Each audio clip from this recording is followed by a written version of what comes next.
So guys, this is Draaxx. Gonna cover in this tutorial how to set up your warrior. It's gonna include macros, keybinds, some UI, and if you want to check out my spec, I'm going over it real quick here at the beginning, but you can look me up on the armory. It's a Draaxx, D-R-A-A-X-X, at Tichondrius, Battle Group 9. So let's get started. First thing I like to do is I like to get into the interface options. I make sure that auto loot's on. I make sure the class colors and nameplate's enabled. I undisplay my helm. I don't do anything in objectives or social. Action bars, you gotta make sure you have all 4 action bars enabled. Nameplates, I just keep the pretty basic. I don't show guardians or allies. I only show my damaged combat text, otherwise you get too much spam on your screen. And as far as status text, I pretty much leave it the same. I disable arena enemy frames, and I enable raid style frames, party frames. I also make sure that you display power bars and class colors in the raid frames, because that's what you're going to see your party as. I also sort it by role. I'll describe that later on in the macros. As far as buffs, I don't like consolidated buffs, and that's all I use in the interface options. Now moving on with the macros section. As you can see, if you make a new warrior on the arena tournament realm, which I did here, it's not going to carry over your class specific macros. So what you're going to have to do is you're going to have to copy over your WTF folder.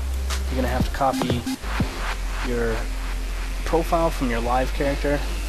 Mine will be Draaxx at Tichondrius over to the arena tournament folder, and it's sorted by your account first of all, then it's sorted by realm, and then it's sorted by character name.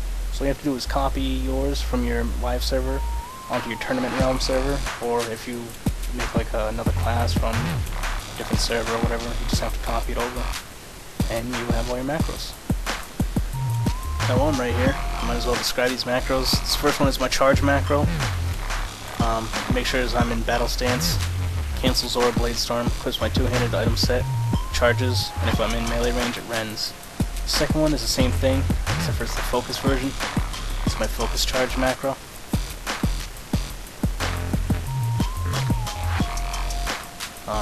For offensive abilities, I got the 2-minute burst macro, which is just my trinket and deadly calm.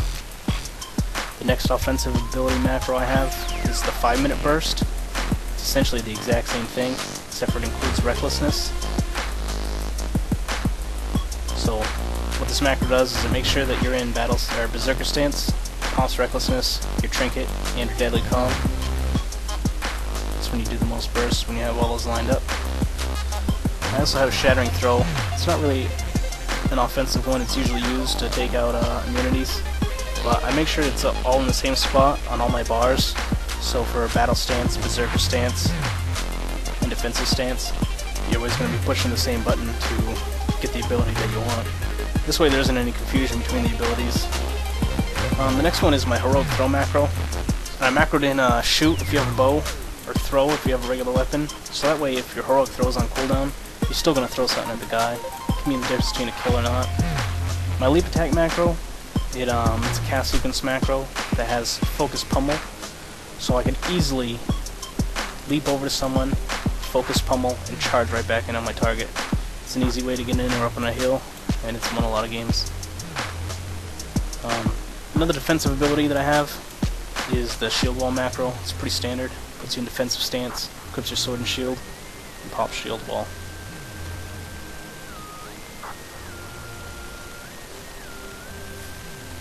The other defensive ability is the Enraged Regeneration.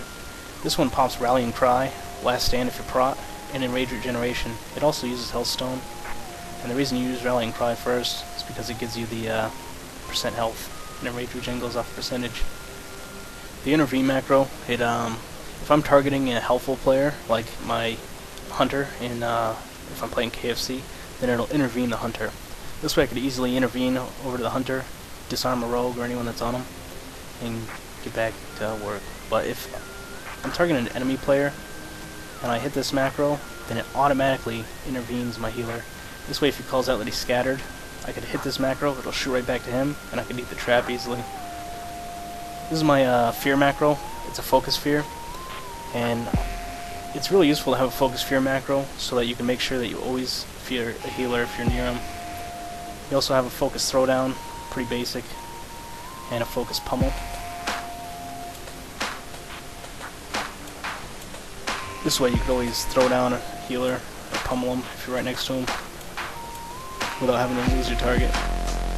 Spell frick macro, make sure that you're in either battle stance or defensive stance. Equips your sword and shield and pops your spell reflect. It also gets rid of recklessness so that you don't sit there taking extra damage if people are focusing you. You can just hit your spell reflect, it'll drop your recklessness.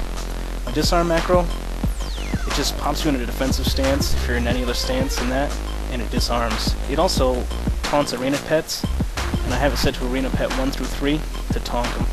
This way it'll get the pets off your healer, allow him to drink, or if you taunt any pets on you, like a water elemental, when you get sheeped, it could easily break the sheep and could help you get out of a CC. So as you can see here, I'm putting all the skills on my bar. What I like to do is I like to make sure all the abilities that are similar or the same can be used in each stance are the same in each stance. This helps with muscle memory. Like if you want to mortal strike someone, it's always going to be your #1 key no matter what stance you're in, whether you're going defensive or if for whatever reason you get stuck in berserker stance trying to pop recklessness for whatever reason. Don't ask, it happens. But if you notice, I put the same macros in all the keys too, so no matter what stance you are, if you hit the same button, like if you hit 5, it's always in a shattering throw. That way you keep things uniform, you keep things the same, and you know exactly where everything is. The last thing I want to cover here in this little tutorial is the add-ons. The add-on here that I'm showing is called Tell Me When, and a lot of people in my stream ask me how I keep track of my improved hamstring, my imp hamstrings, all that stuff. I use this add-on called Tell Me When, and this right here shows you how to set the internal timer. The internal timer on imp hamstring is 30 seconds, and it shows when the buff's enabled, and then it starts counting down. The next one is stunned, and that's one of the presets you can set. So whenever your target's stunned, you can see that, and also I have one set for silences. The way this works is it has some presets. Ones are buffs, ones are debuffs. So if you get like a damage bonus buff, that's like Recklessness, Death Wish, Deadly Calm, Berserker, Tiger's Fury, Rapid Fire, Demon Soul, The Beast Within, Avenging Wrath, Shadow Dance, and Holy Frenzy and Icy Veins. Those are all damage buffs. This thing has preset in the damage buff section, and they also have one for defensive abilities, such as like Shield Wall, Anti-Magic Shell, Evasion, stuff like that. This add-on is really useful for tracking those. As you can see here, that's the defensive abilities one, and then offensive abilities. This way, when you see one of those pop up on your target, whether it's the defensive one, you know to switch off the target and go on someone else. If they have one of the offensive ability ones, then you know to disarm them or peel them off your target, or off their target, which would be your ally. That'll really cut down on the pressure you guys take, and it'll really help you put out more pressure knowing when they have the defensive cooldowns up and when to make the swaps. Other than that, I don't really use many other add-ons. I use plate buffs because it's kind of helpful, and of course Gladius. So thanks for watching the tutorial. I'll see you in the arenas.